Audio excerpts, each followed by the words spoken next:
wild Jessica. We'll be very quiet and we'll try not to disturb her. It looks like she's going for the beer cooler. Wild Jessicas are very fond of beer after a good long day. Right here at the Clark Mine today, just a little bit north of Butte. If you're from Butte or you're from Montana and you recognize the name Clark, that's because he's one of the Copper Kings. This is by far my favorite so far.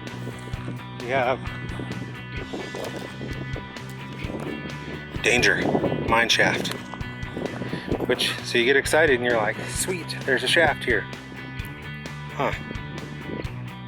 There's really not a shaft here. Bummer. Okay.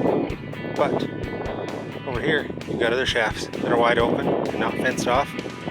No signs. No signs at all.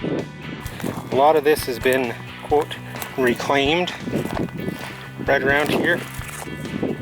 The depth of that reclamation, we're not sure. But you can see things like, oh, what's that right there? That's a place to dig that's going to get you into something that's been covered up. Something else to note here. Look at all these weird little weeds that are poking up. These are what we refer to as goldweed. Goldweed is an indicator of good mineralization in the ground. And usually gold and iron are the two things that it will grow by. So you can see here, nothing, nothing, nothing. And then, boom! Oh, we get into the tailings. All the rich gold and iron tailings. Boom, boom, boom, boom, boom. There is tons and tons of goldweed. I'm here above the Clark Mine. As you can see, it is super windy today. But we're going to give you kind of a bird's eye view down into the workings.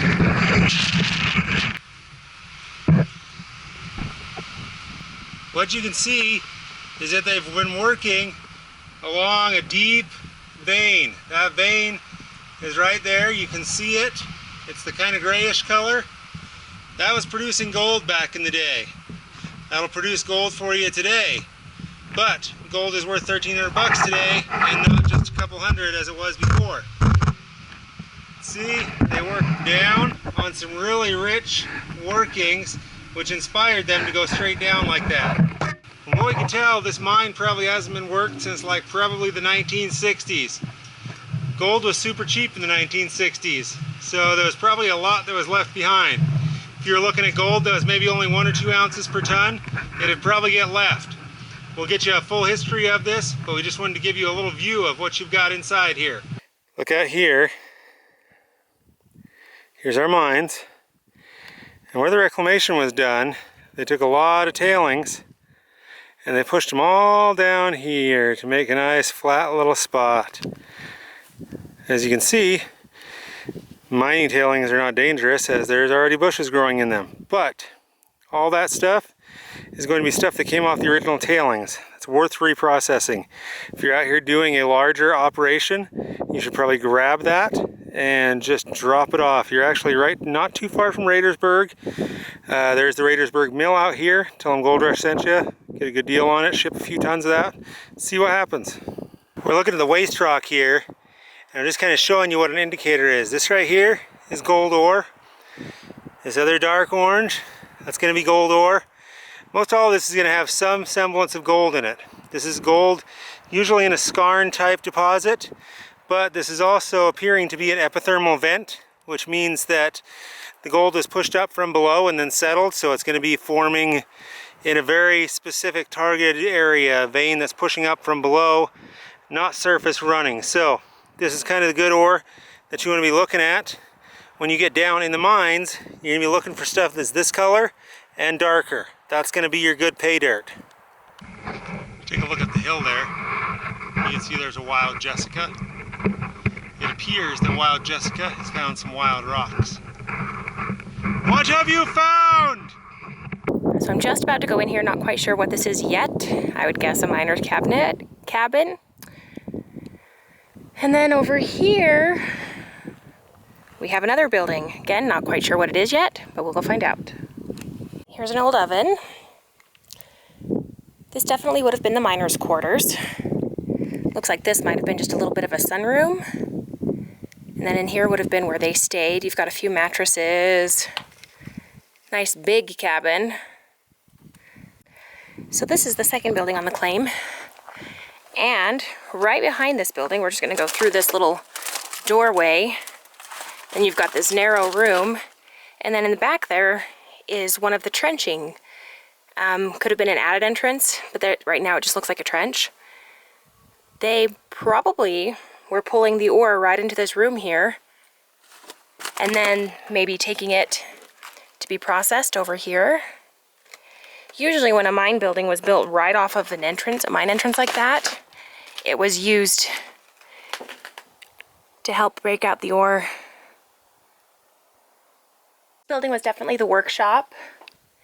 You've got big barn-like doors in this room. So this is room number 1. We'll go over here. This would have been a second set of big like barn doors, room number 2. And then that's where we just walked out, that I said was connected to the mine itself. So pretty cool. This wall over here has actually had some old dynamite boxes stuck to it. I'll just kind of show you here. There you go. That's part of an old dynamite box. So is the one on the right there. This is a large site. Montana is one of those places when you get 20 acres in a mining claim, you feel the full 20 acres in the mining claim. So it's big country, it's beautiful country, and yeah, there's nothing bad to be said about Montana. The good that can be said about Montana is most of their heritage is in mining. It's not in ranching, it's in mining. That's the treasure state. There's so much money that's come out of Montana. It's just incredible. And there's so much money that's left to be coming out of Montana. It's incredible. So don't turn it into wilderness. Don't turn it into special nature preserves. Use the mining that we have here. Maybe then we won't be buying gold from other countries. We'll have it ourselves. Take that into mind. Montana Department of DEQ. The history is not worth anything if you just put it in a book and destroy everything that's actually out here. W.A. Clark was one of the original copper kings of Butte, Montana, making hundreds of millions of dollars from the mines and workings around the area. The W.A. Clark mine is reported to be one of his gold holdings that was leased to trusted friends and confidants. The mine reportedly paid handsome dividends, a portion of which went back to Mr. Clark. Today the mine is largely forgotten in a remote and vast landscape.